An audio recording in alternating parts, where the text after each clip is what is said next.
lagi bersama aku, Anissa Risa Nurjana dari kelas 2P Manajemen. Pada kesempatan kali ini, aku akan menjelaskan tentang materi mata kuliah Manajemen Inovatif pada pertemuan yang ke-11, yaitu mengenai Human Capital.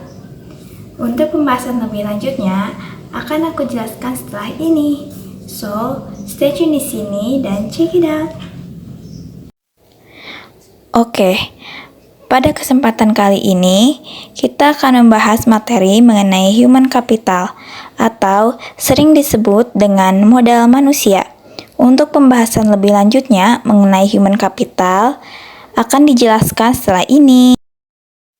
Sebelum lebih jauh membahas tentang human capital, kita akan menjelaskan terlebih dahulu apa yang disebut dengan human capital. Menurut Gary S. Becker, human capital artinya modal manusia yang akan terlibat secara langsung dan berguna dalam proses produksi. Human capital ini adalah berguna untuk meningkatkan produktivitas pekerja dalam tugas, organisasi, dan berbagai situasi di dalam proses produksi. Selanjutnya yaitu arti dan pentingnya human capital. Istilah human capital pertama kali dikemukakan oleh seorang ekonom bernama Theodore Schultz yang berpendapat bahwa peningkatan kesejahteraan pada perusahaan tidak bergantung pada tanah, peralatan, energi, sumber daya, melainkan pada kompetensi pengetahuan dari pegawainya.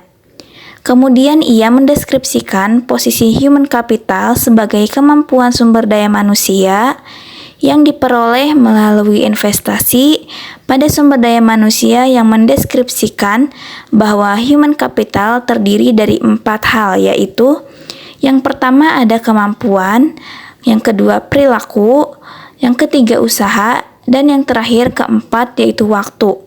Dan semuanya ini memiliki dan dikendalikan sepenuhnya oleh pegawai. Selanjutnya yaitu ada peran human capital, terbagi menjadi 2. Yang pertama yaitu ada 5 cara untuk meningkatkan kompetensi karyawan. Yang pertama yaitu ada buy atau membeli, yang kedua yaitu ada build atau membangun, yang ketiga yaitu ada borrow atau meminjam, keempat ada bounce atau melambung, dan yang terakhir ada bind atau mengikat. Pertama yaitu buy atau membeli, yaitu mengganti SDM yang lama dengan yang baru dan memiliki kualitas yang lebih baik. Selanjutnya yang kedua yaitu ada build atau membangun. Investasi dilakukan terhadap SDM untuk meningkatkan kualitasnya menjadi lebih baik. Yang ketiga yaitu ada borrow atau meminjam. Penggunaan konsultan atau partner efektif memungkinkan berbagai pengetahuan dan desain kinerja baru. Selanjutnya yang keempat yaitu ada bounce atau melambung. Perusahaan harus mengeluarkan karyawan yang bekerja di bawah standar. Dan yang terakhir yaitu ada bind atau mengikat. Mengikat karyawan dengan keluar merupakan tindakan kritis pada semua tingkatan. Hubungan kompetensi karyawan dengan human capital adalah dalam meningkatkan kompetensi karyawan, tantangan utama yang harus diperhatikan yaitu kompetensi harus sesuai dengan strategi bisnis dan kompetensi perlu diciptakan melalui lebih dari satu mekanisme. Peran human capital yang kedua yaitu ada kunci keunggulan organisasi. Kunci keunggulan organisasi terdiri dari 3 kelompok utama dari aset perusahaan, yaitu yang pertama ada aset finansial, misalnya uang tunai dan surat berharga. Aset finansial disebut juga financial capital. Yang kedua yaitu ada aset fisik, terdiri atas peralatan, gedung, dan tanah. Yang terakhir yaitu ada aset tak berwujud, seperti modal organisasi, aliansi bisnis, pelanggan, merek, reputasi, dan modal intelektual. Selanjutnya yaitu ada transformasi peran divisi SDM. Model konseptual yang dikemukakan oleh Ulrich menggambarkan bahwa transformasi divisi peran SDM yang didasarkan pada 2 dimensi utama, yaitu dimensi operasional dan dimensi strategik. Dari 2 dimensi ini muncul 4 peran SDM. Yang pertama yaitu strategic partner, yaitu Departemen SDM harus mampu menjadi partner bagi manajer lini dan manajer lainnya dalam mengeksekusi strategi dan membantu merealisasikan perencanaan. Yang kedua yaitu ada administratif expert, membantu tercapainya efisiensi administratif dan memastikan bahwa kos dapat dikurangi dan kualitas tetap terjaga secara kontinu. Yang ketiga yaitu ada employee champion. Departemen SDM harus dapat menunjukkan komitmennya terhadap manajemen daripada waktu yang sama berusaha meningkatkan konstitusi karyawan lebih besar. Yang terakhir yaitu ada change agent.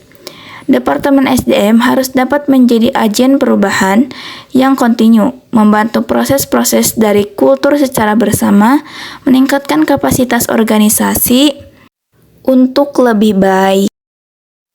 Selanjutnya yaitu ada tingkat kompetensi dalam sistem pengukuran human capital. Terbagi menjadi 3. Yang pertama yaitu ada activity level, yaitu pengukuran aktivitas rutin SDM seperti rekrutmen, pemberhentian, promosi, dan lain-lain untuk syarat laporan internal. Yang kedua yaitu ada functional level, yaitu kolaborasi dengan unit fungsional organisasi, misal divisi dalam mengukur aktivitas, mengumpulkan dan menerjemahkan data, dan mengambil tindakan koleksi. Yang terakhir yaitu ada strategic level, yaitu tingkatan analisis tertinggi sehingga dapat memberikan gambaran perusahaan secara penuh, memberikan pemahaman hubungan antar SDM, strategi, dan kinerja.